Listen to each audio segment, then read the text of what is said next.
You are in for a treat today. We have such a powerhouse expert in the house. She happens to be my coach, Debra Atkinson. And if you don't know who she is, let me just say you are going to learn so much about exercise, fitness, mindset, and why sometimes no matter what you do in midlife, it doesn't work. She has cracked the code. She is helping me crack my own personal code. And there are certain things that are going to be huge ahas for you when it comes to exercise and wellness. I am so thrilled to bring in Debra Atkinson to the stage.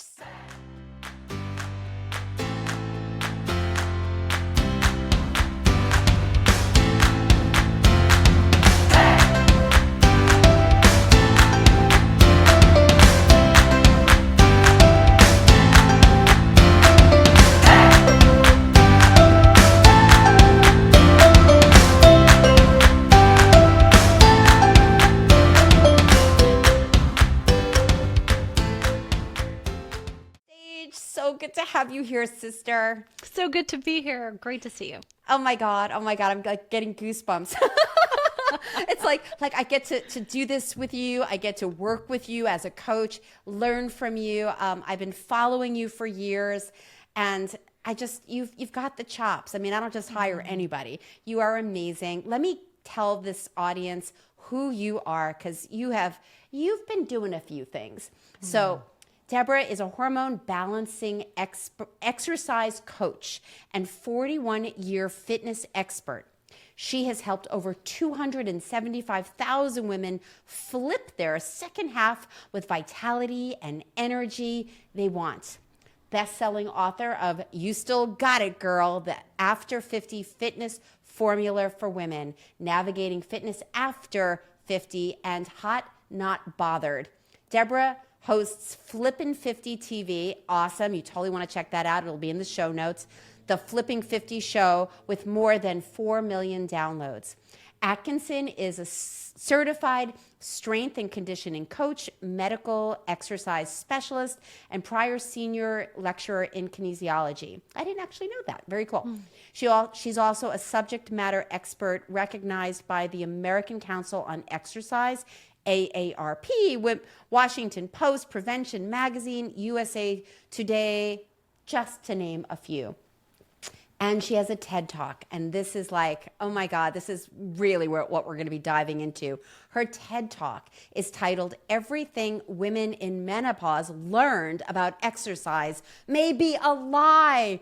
Like, what the F? You know, and yes, we can drop F-bombs here, like real F-bombs, but oh my God. So thank you for carving out some time.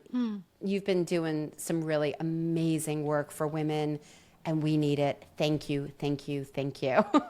Well, thank you for letting me talk about it. Absolutely. So let's just dive into what's the link? What's the link between physical and emotional strength? Because there's something there, and I know you are very well versed on that. Really, I think it's the biggest domino. Some of my favorite quotes are from women who would start a program, even a 4-week program, which I think when you can look at a program turns you around that quickly. And that's a testament to exercise. I'd love to say it's a testament to me and my program, but I think many programs, many exercise options can do that. That I started this because I wanted to lose weight, which is so true. I mean, how many women don't start? That's our catalyst. But I got my life back. And that just speaks volumes. Another client, in fact, I just saw her. She's a longstanding client, both she and her husband. But at one point, out of the blue, she said to me, I don't care what the question is, the answer is exercise. And this was not an athlete, kind of a client. This was like a client with a regular life exercising so that it's better. And I mean, those two quotes just say so much about, not necessarily are we there and we're dedicated. It doesn't have to be somebody who's already on that, I'm already obsessed and I already love to exercise.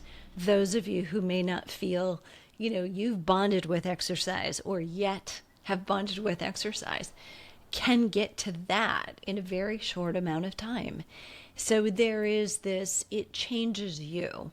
I like to say, remember when we were kids, or maybe, I don't know that we were kids and this book was out, but our kids, maybe when you give a mouse a cookie or you give a mouse a muffin, there's a series of children's books by those titles. I like to say when you give a woman a weight, so many things change. She lifts the world. You lift her spirits. She changes the world. By 3 generations she influences. We have so much power. It's not just for us. It's not just so that we feel good in a bathing suit or going sleeveless. It's everybody's watching you. They may not be listening to eat your vegetables, but they are most definitely watching. What are your life habits and how's it working for you? Wow. That just kind of blew me away, what you just shared. Give a woman a weight.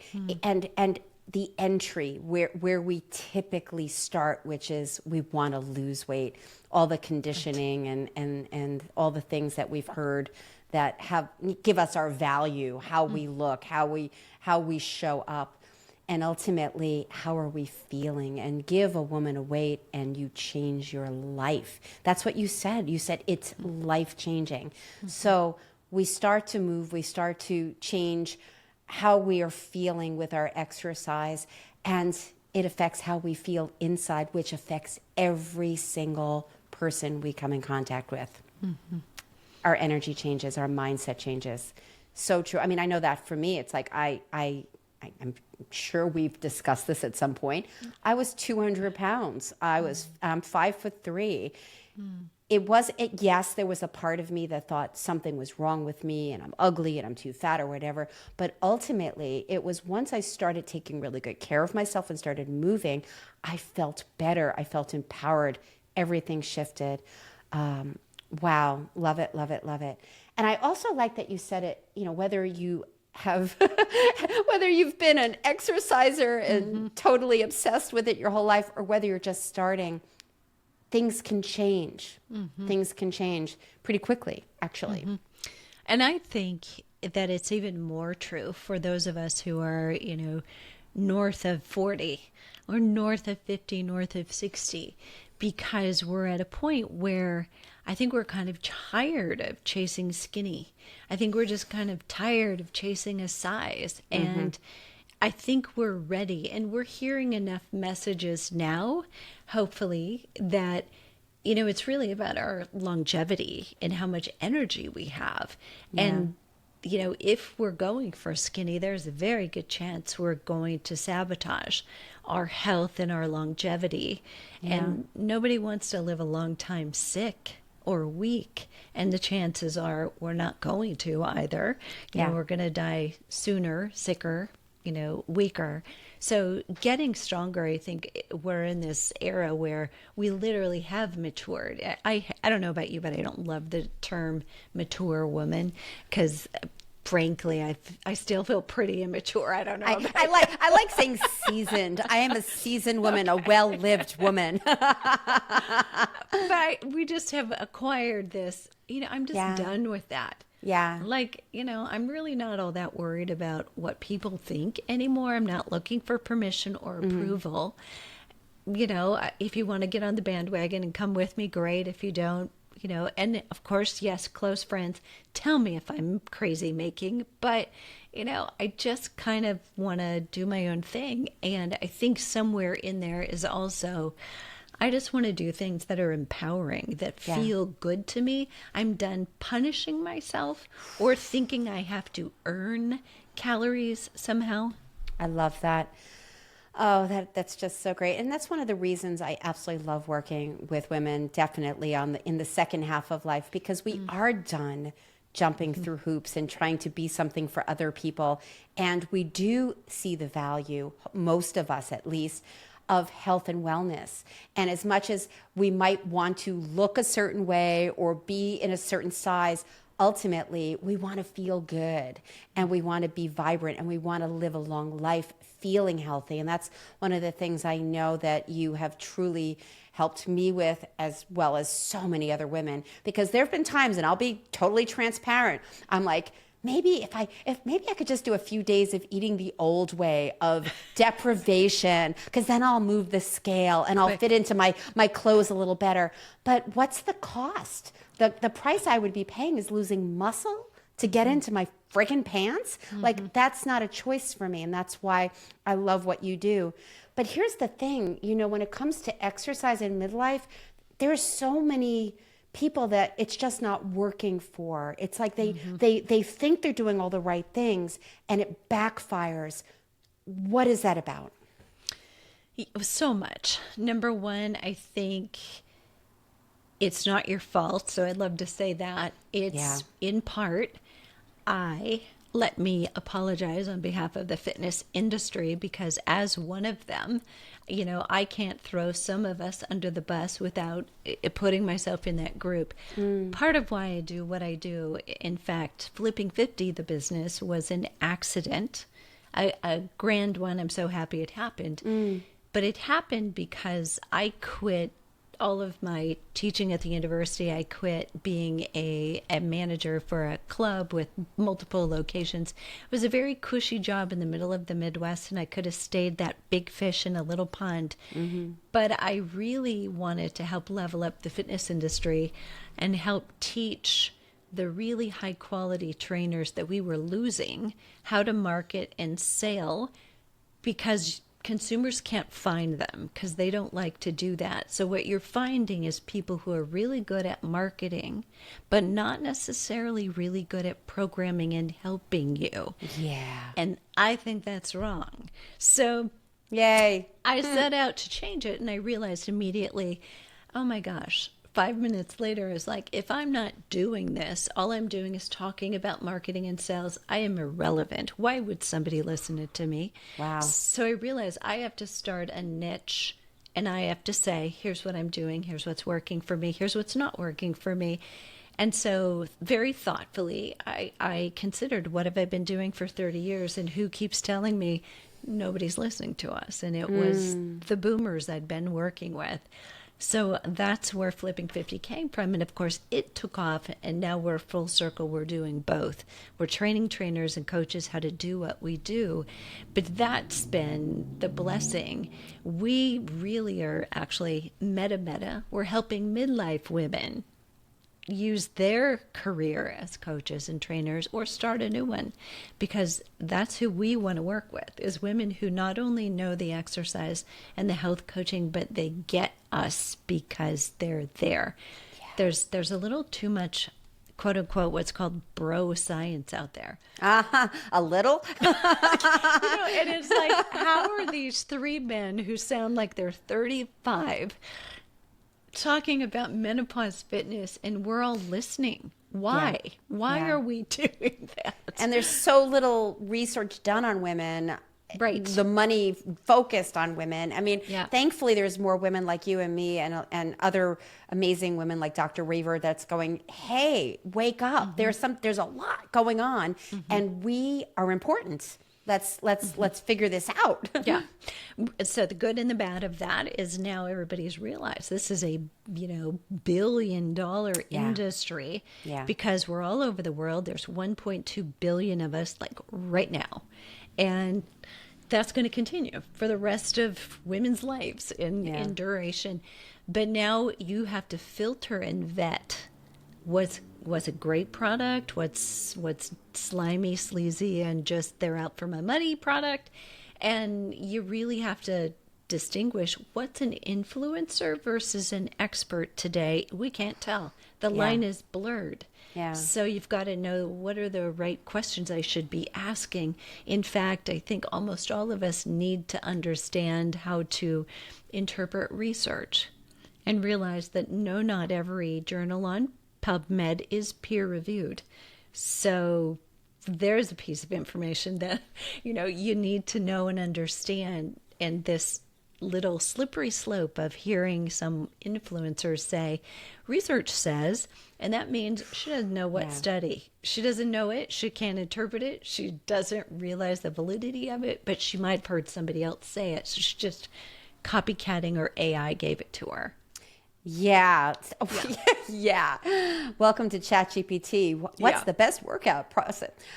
It brings us to a very important point, which is we have to be our own advocate. We have to really do the research and know the questions. And one of the things, again, I just want to like honor you for and your work is you have different ways you work with people and beginner places, you know, an opportunity to try 5 days or a 30-day challenge, which is what I did, I think. I don't even remember. It's been a while. But trying it on, and your care and the way you approach exercise, understanding and speaking to me as someone who isn't going to just jump right up and doesn't want to get hurt and wants that support, you know, to be able to find somebody that really is the real deal and not just jump because of desperation or my gosh, my hormones have changed and now I can't get into my clothes. Let me just jump to the first person that shows up on Instagram. We really need to stay empowered and use our money and our brain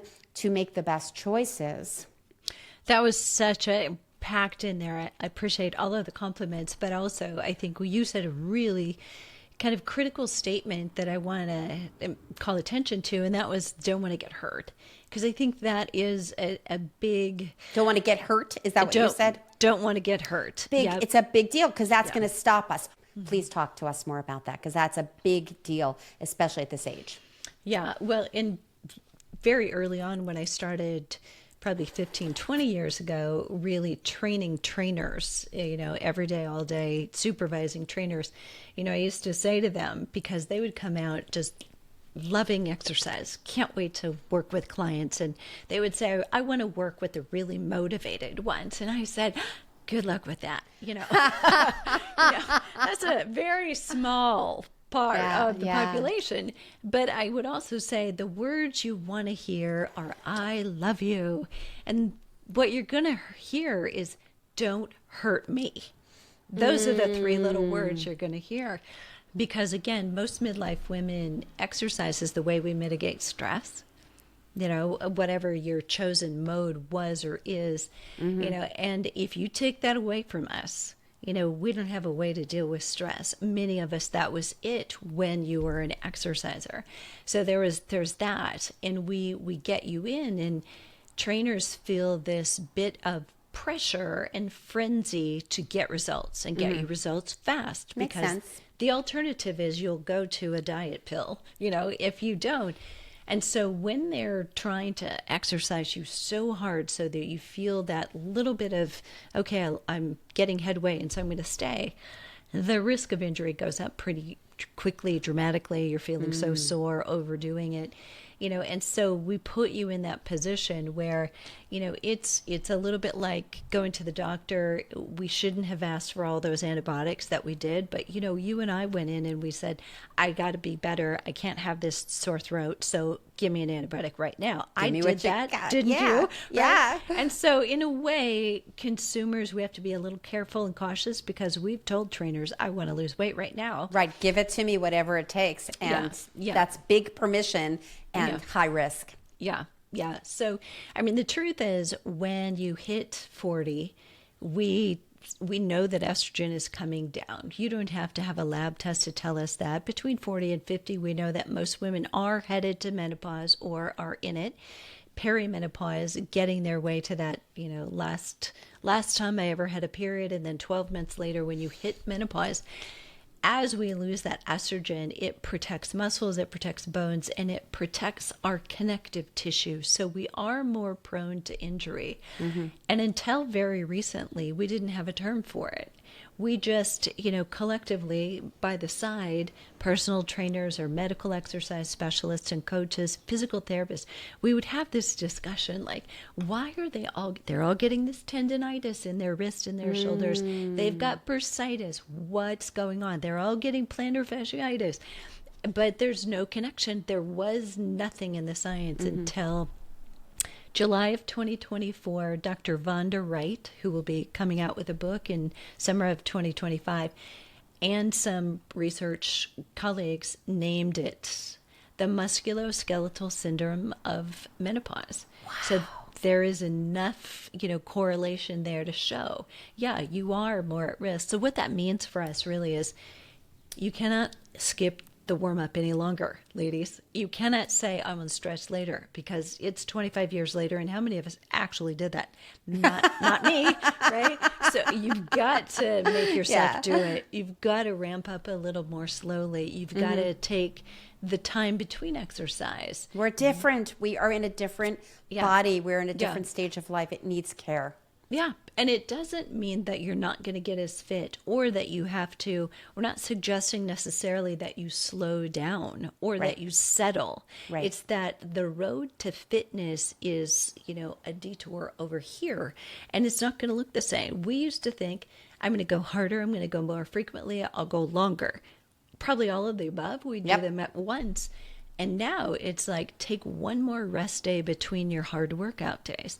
Go for more walks. Make sure you get that flexibility. Stick a yoga session if you want to, or don't call it that, and just stretch at home, whatever it is. But those things will make you more fit ultimately.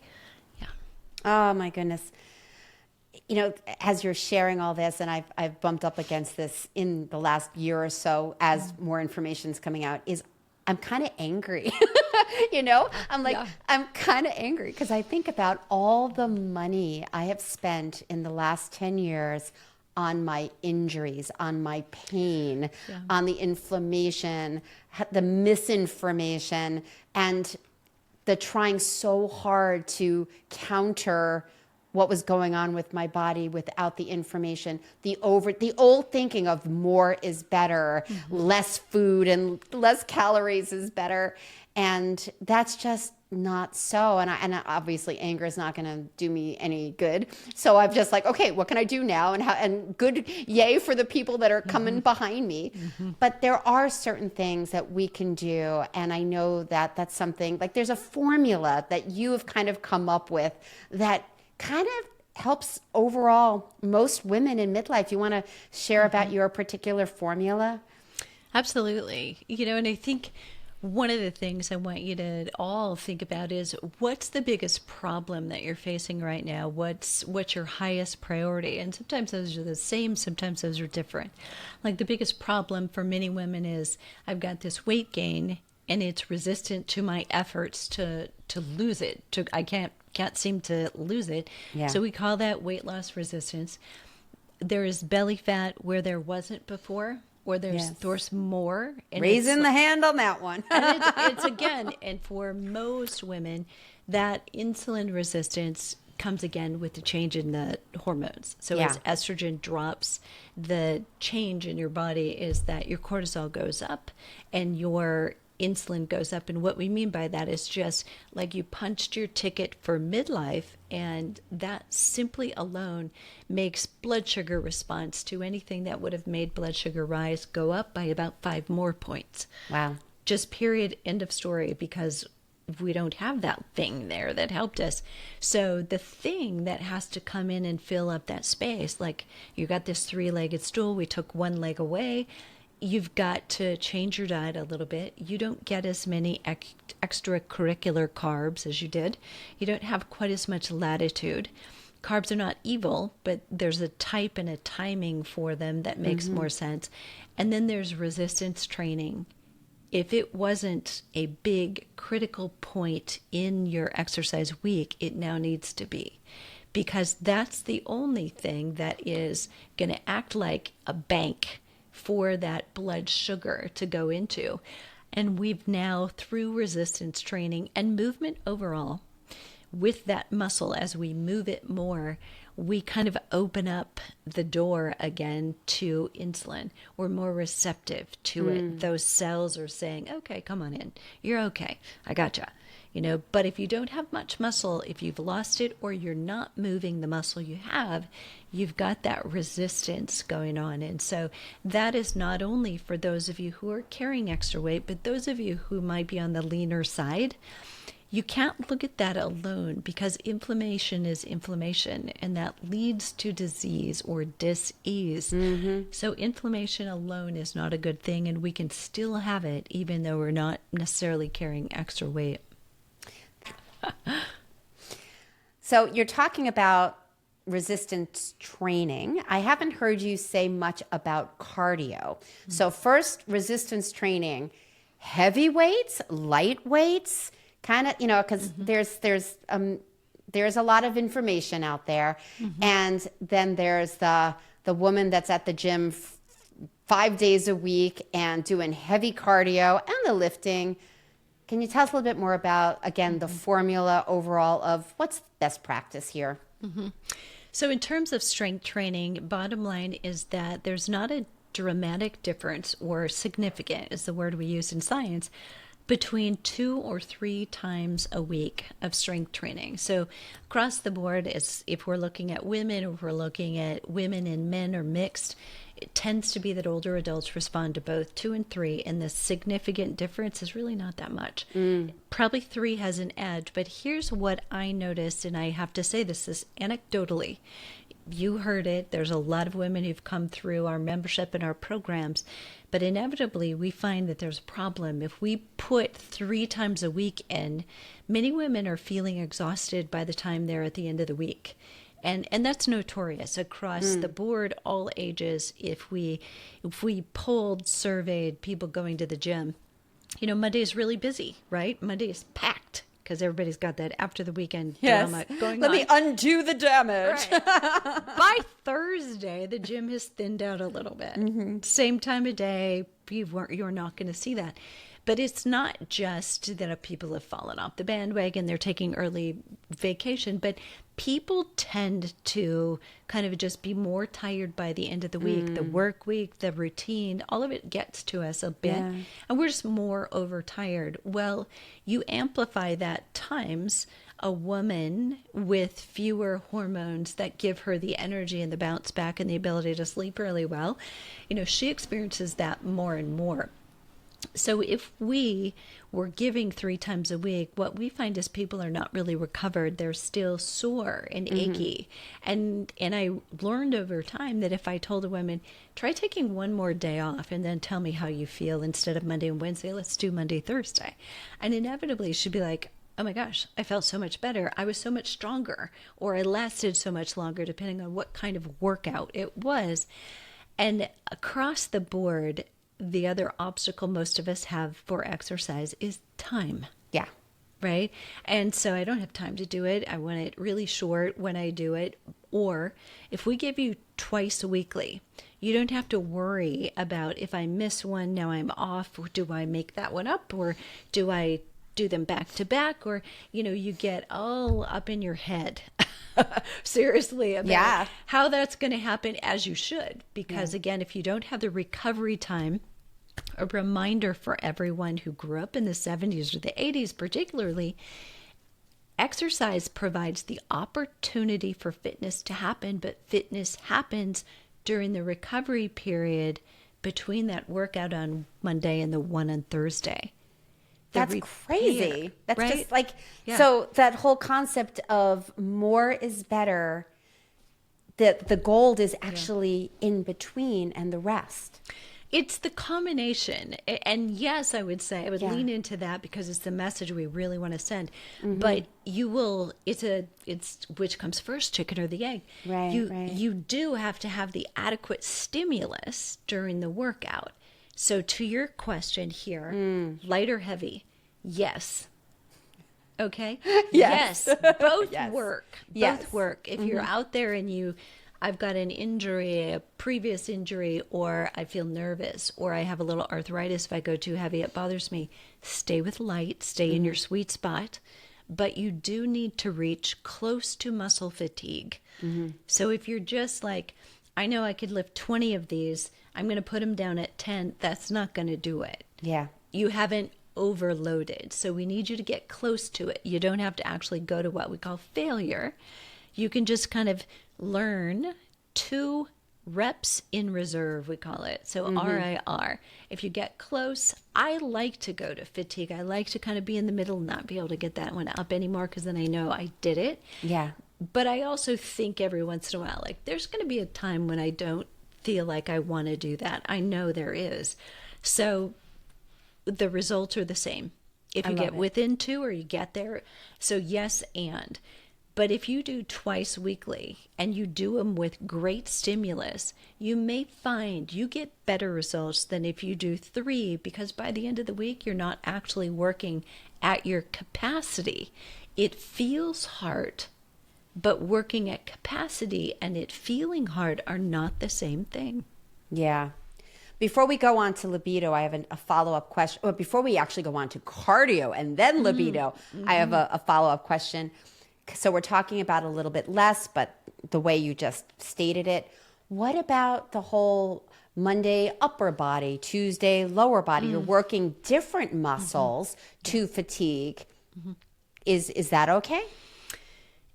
I have to say it's okay. So you can tell I have a bias. So I'm going to put that out there right away. So this is a personal and a professional bias. 41 years doing this every day. It's impossible for me to separate what's personal and what's professional. Yeah. But even I love to work out. Right. Some don't hate me for that. All right. But I always wish I was more like you. It's like I do it because I have to, because I know it gives me energy and it's good for me. But really?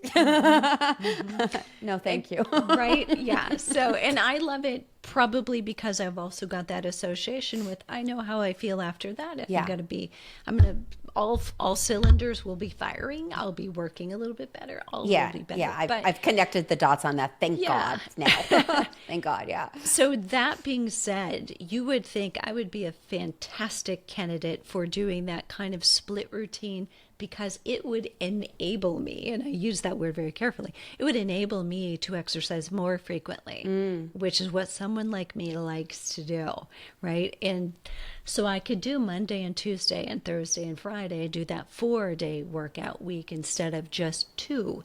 However, what I find, and I tested this about 3 months ago because we can't get stuck in our ways. I don't want to be right. I want to be doing the right thing. And I want to be giving the right advice.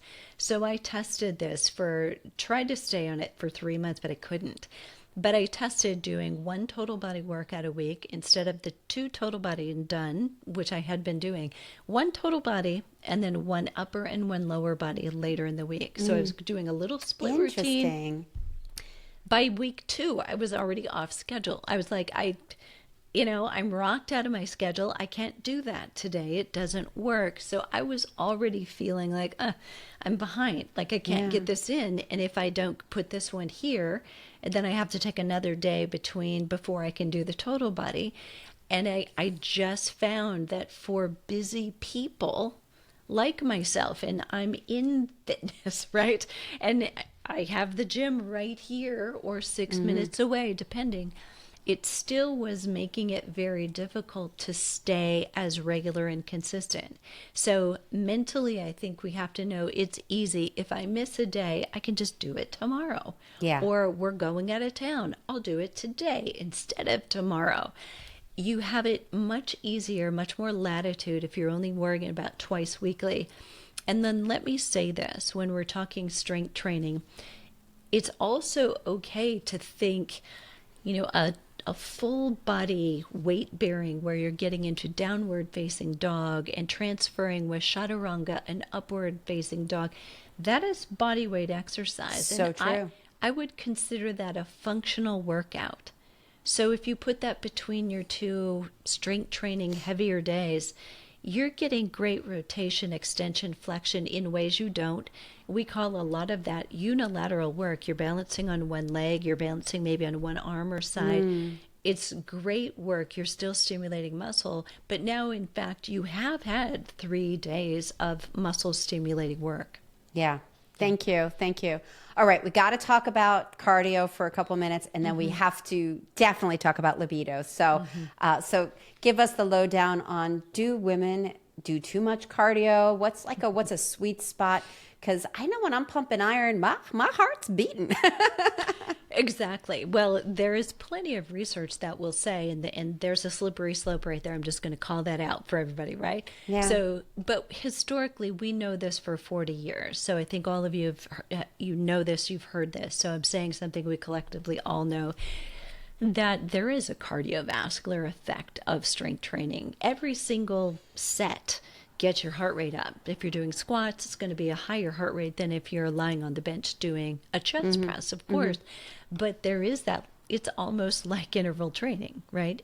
Heart rate goes up for a minute, put them down, transfer to the next exercise, heart rate recovers. So for that reason, it is less stressful, less cortisol elevating to lift weights or do high intensity interval training than it is to do the chronic cardio that we grew up doing in the 80s, like get your target heart rate up, take it, be sure you're not too high, because that would be terrible. We thought, don't get too high, right? You got to burn fat. You got to be right here. Oh my goodness. You're bringing memories back. Not great ones either. Yeah. Well, I was the preacher in that class. So, and I was in the class going, when is it over?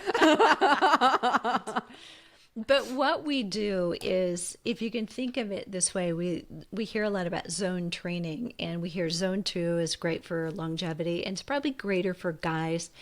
I think it's great for women if you understand what it is. Zone 2 is really that going for a walk, but not with intensity. Go for a walk at the pace you want to go for a walk. You can breathe easily. You're not breaking your buns, and getting breathless. It's just going for a walk. That kind of is your foundation of great heart health. For people coming off the couch and getting that, you're getting 50% of the gains you're ever going to get from your fitness. It's tremendous. So definitely, we all need to do that. Keep doing that.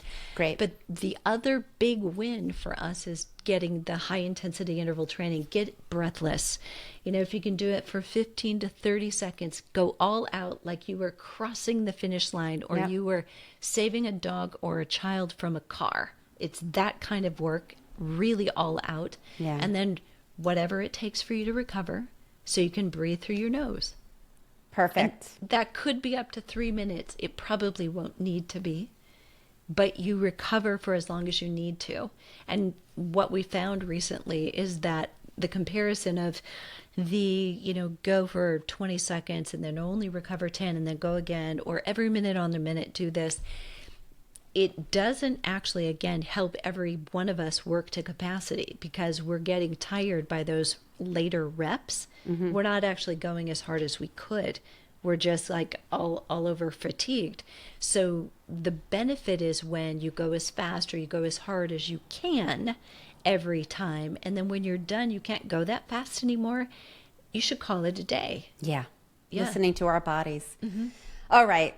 Libido. Let's hit libido, because there's a lot of ladies here thinking, where did it go? Where did it go? So true. And this is where, with our Flipping 50 menopause fitness specialists, the coaches and the trainers that we train, this is one of the things we teach them to look for, because right away, we don't have to, and we don't necessarily advocate you should go to lab test for me to look at, because I'm not going to diagnose or I'm not going to treat you. But if I know that your testosterone is low, I know you probably are also checking that box that says I have a low libido. Number one, we're absolutely going to kill any of that chronic cardio you're doing, because that is killing your libido, right? But those quick bursts of high intensity interval training and strength training. So here's the ironic piece. For men, if they're low in testosterone, if they go into a weight room and start lifting weights, they will boost their testosterone almost immediately. We don't get quite as good a rise because their natural levels are like in the, 700s, 500 levels. Ours are like 40, when we're at our high. So we don't get that dramatic a rise, but it will help if you're lifting weights as opposed to doing a lot of cardio, endurance exercise. And I was an endurance girl myself. If I was left to my own devices, I would still do it. I'm lucky. I'm busy, so I can't. Keeps you in check. That's exactly right. I have a babysitter built in. But doing those things and making sure you're getting good sleep and that you are eating adequate protein. So if you're chronically dieting, chances are you're also tanking testosterone, which is going to, less alpha. You're not going to be initiating things and say, honey, I have a plan tonight. Yeah. Well, everything you've shared, I think, is great news. More rest, Right. better workouts, better libido. We're going to be feeling emotionally better. I mean, there were so many things that you shared. Thank you, thank you, thank you. Is there any last golden nugget you want to share with the women that are like, I don't know where to start. This just seems like another whole big thing to take on. What would you say to the person that's maybe just beginning this whole journey? I would say number one, just set a goal of starting something. Set a goal this week of here's what I'm going to do. And that might be I'm going to walk 10 minutes every day. And you may feel like, well, that I can do that. Yeah. But do you see what you're doing to yourself? If that was your response, we're trying to move the finish line before we even get started. So don't do that. Let Yeah. yourself win. Yes. Next I week love you that. can do 12 minutes, Yeah. But the very next thing, once you've got a habit of moving regularly during the day, is add the strength training because that will be the most rapid benefit that you'll get. Beautiful. Thank you so much. So much here. I'm so grateful you're in my ear on a regular basis, and your podcast has so much information. We'll make sure to put all the links for how to find you, all the things in the show notes. Thanks, Debra. So good to have you here. Thank you. All right, sister. Figure out your next step. Just think of one step, one action step. Doesn't have to be huge. Just move the needle in the littlest bit. And what's interesting very often is when you do a little, you start to like it. You just want to do it more. So you got to start somewhere. Take a breath. Be gentle with yourself. And with that, that's our episode for today. Until we meet again. Mwah. One more thing before you go. Have you taken my Discover Your Love Avatar quiz? It's a 2-minute quiz that can help you not only know your strengths, your superpower, because you have one, also identify some of your blind spots, some of the things that might be having you in your fear, having you behaving in ways that aren't in alignment with your highest self, the way you want to be when it comes to dating and relationships. And it'll also help you discover why maybe the stars haven't lined up for you yet. Bottom line is, you take this 2-minute quiz, you get a full report in your email with details on how to move forward in next level love, whether you want a partner or not. So you can go to midlifeloveoutloud.com/love quiz. The link is in the show notes as well. And if you haven't liked and subscribed to the station, I'm going to encourage you to do that too, so you don't miss any episodes. And I hope you got a ton out of today's. See you next week. Mwah.